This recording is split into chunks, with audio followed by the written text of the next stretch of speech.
I want to look on the other side of the coin for legacy and talk about what this would mean for the legacy of the Kansas City Chiefs. Obviously, right off the bat, three-peat, first team to ever three-peat in NFL history. They're probably the greatest dynasty of all time. Uh, you could have arguments, the Steelers, the 49ers, the Cowboys, and the Patriots, none of them did it all in a row, right? They all at least had 1 year in between. So right off the bat, probably the greatest dynasty ever. Probably like the greatest sustained playoff run ever, and one that doesn't really have any signs of slowing down. Like, on Monday morning, win or lose, would you be confident that the Chiefs would not just be right back here next year? I certainly wouldn't.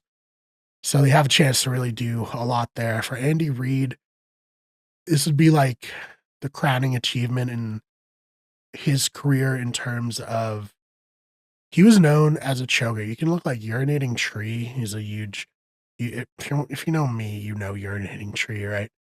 He had a video called, like, Legacy of Failure, Andy Reid, which, like, covered all his various playoff shortfalls before they won the Super Bowl the first time, and he was known basically as, like, a playoff choker as a head coach. He was known as somebody who just could not get it done. And now he's completely flipped the script. He's, in my eyes, gonna be at the end of this one of the greatest coaches of all time, having brought multiple different teams to the Super Bowl, having won the Super Bowl 4 times if they win this one, and 3 in a row. Just an incredible job here. And then I don't know if this is gonna be controversial, but I think that Patrick Mahomes, if he were to win his 4th Super Bowl, is undisputably the 2nd greatest quarterback of all time already. He's already in the top 10. He's already a Hall of Famer.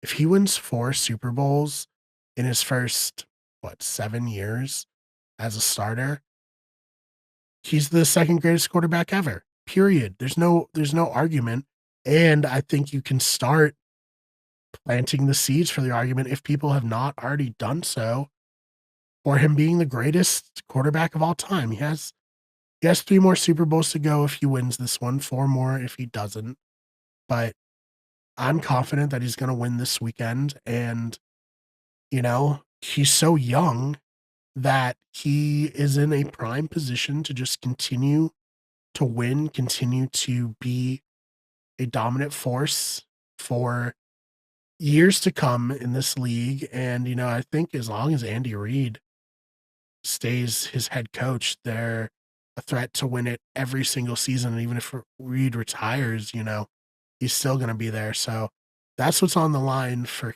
him. Travis Kelsey, I think, cements himself as the 2nd greatest tight end in NFL history. I give, the edge to Rob Gronkowski.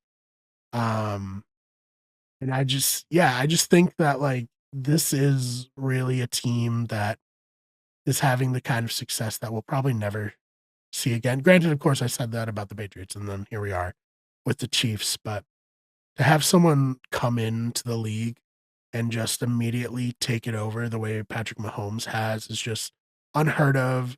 You can't predict it.